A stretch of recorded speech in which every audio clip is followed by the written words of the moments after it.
Bismillahirrahmanirrahim. Assalamualaikum warahmatullahi wabarakatuh. Waalaikumsalam warahmatullahi wabarakatuh. Apa kabar? Alhamdulillah, lebih baik. Allahu Akbar.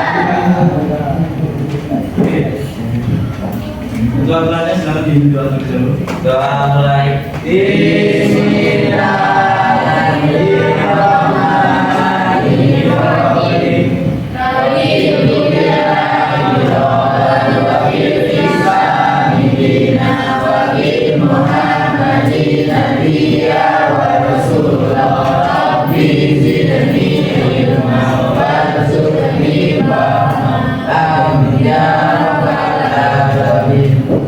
Dari ini ada yang tidak benar?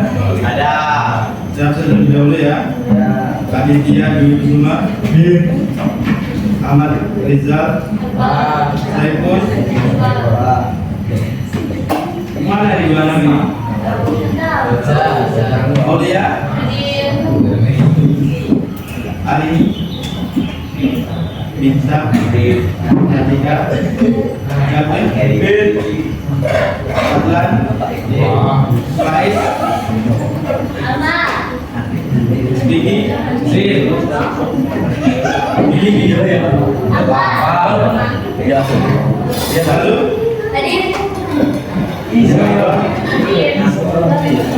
Imam, Dimas, Aditya Saputra, apa? Adli,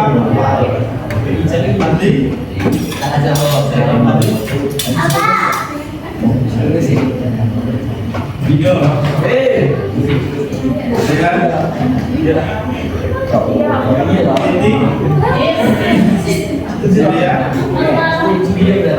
Suka,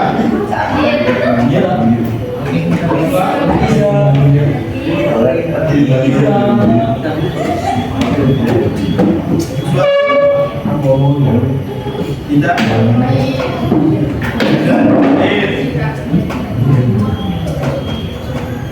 Bulan, Binza, banyak yang nggak ada yang minggu lalu kita sudah belajar tentang gerakan pembaruan Islam dan bab 6 ya. Sekarang kita lanjut ke bab 7 tentang pengaruh pembaruan Islam. Pertama adalah pengertian pembaruan Islam. Pembaruan Islam adalah usaha untuk mengembalikan ajaran Islam pada Al-Quran dan hadis serta menyesuaikan dengan perkembangan zaman.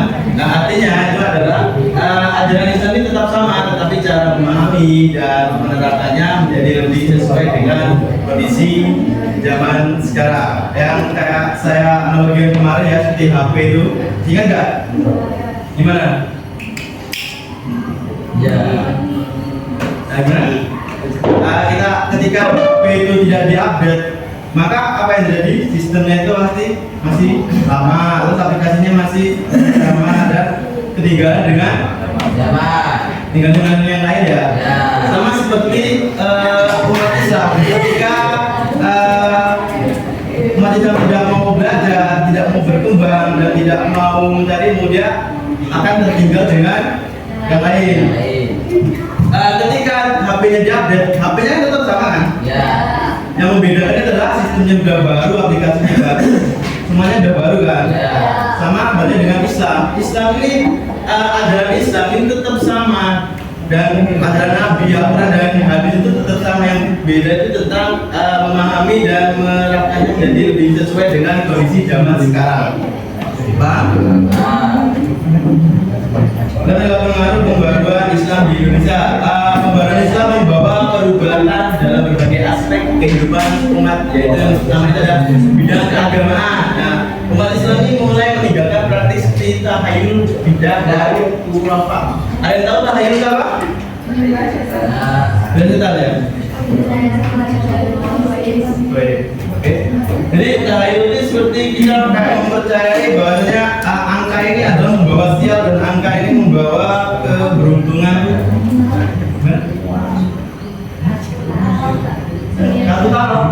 Kalau itu mungkin seperti tahayul juga ya. dan bid'ah ada yang tahu? Bid'ah? Bukan. Ada tahu nggak? Gigi Walid.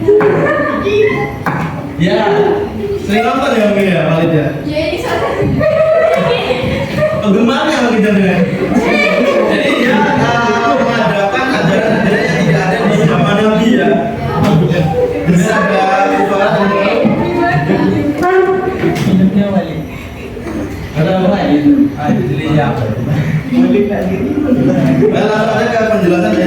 ada ke penjelasan dari ajaran Islam ini menjadi lebih murni dan sesuai dengan sumber aslinya, yaitu sumber aslinya apa?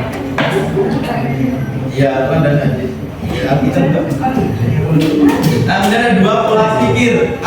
Terjadi perubahan dari pola pikir tradisional menjadi lebih rasional dan kritis.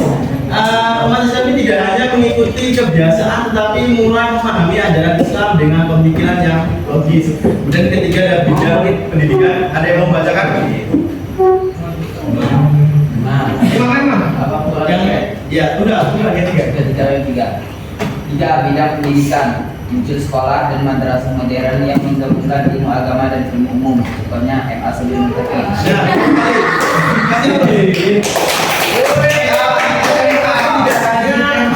Memberikan ilmu agama saja, tetapi ilmu umumnya juga ya. Jadi antara ilmu agama dan ilmu umum itu seimbang ya. Ya mungkin bisa jadi ya. Jadi kita mendapatkan ilmu juga kita dapat ilmu agama, tetapi juga kita mendapatkannya. Jadi umat Islam ini menjadi lebih baik, lebih maju dan tidak ketinggalan dari ilmu pengetahuan. Yang keempat ada yang mengatakan? Ya sakit. Kehidupan sosial umat Islam dan kehidupan masyarakat. Tentunya muncul kesadaran memperbaiki kondisi ekonomi, pendidikan dan sosial. Nah, umat Islam ini menjadi pasti dalam kehidupan masyarakat ya, melihat kesadaran untuk memperbaiki dari segi ekonomi, pendidikan dan sosialnya. Dan kemudian ada yang B itu adalah gerakan pembaruan Islam di Indonesia. Gerakan pembaruan merupakan usaha nyata para tokoh dan ulama untuk memperbaiki kondisi umat Islam. Nah, ada yang tahu ciri-cirinya apa? Enggak ada? Itu apa ya?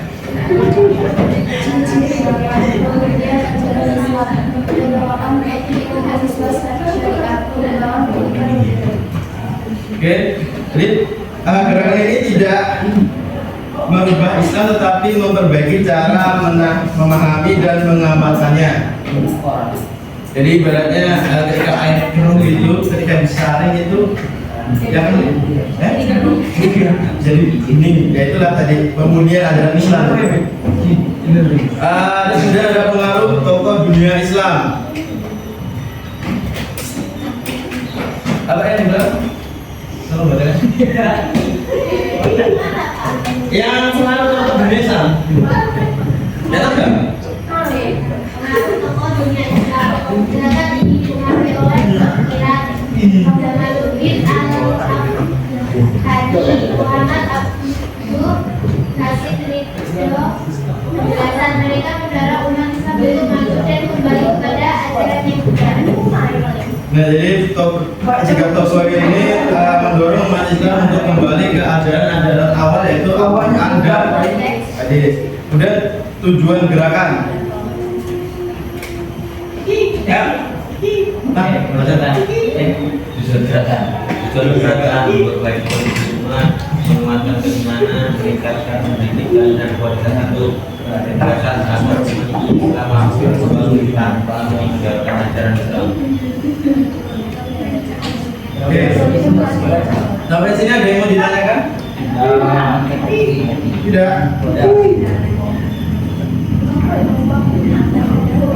Kita kelompok ya.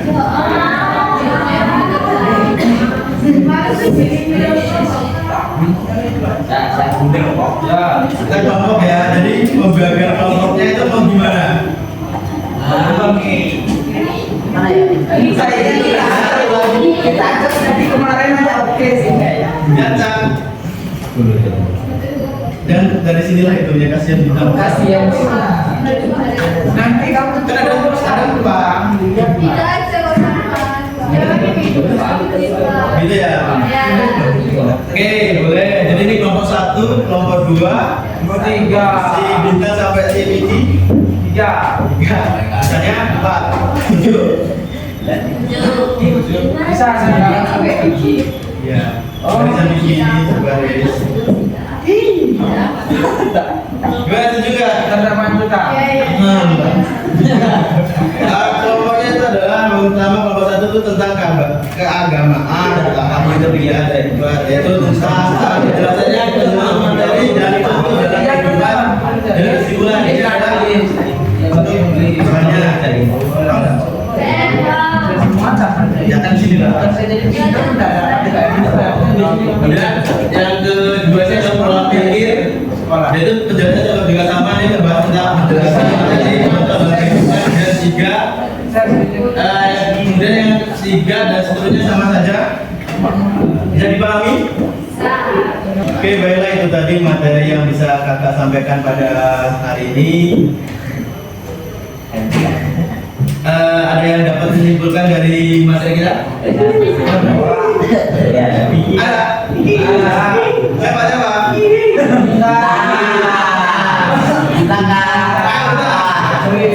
Ini semua pada sepakat bintang ini?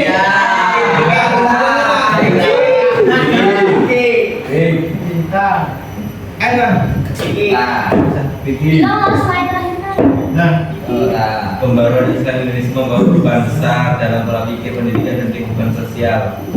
Intinya Islam dimurnikan acaranya dan dimajukan dari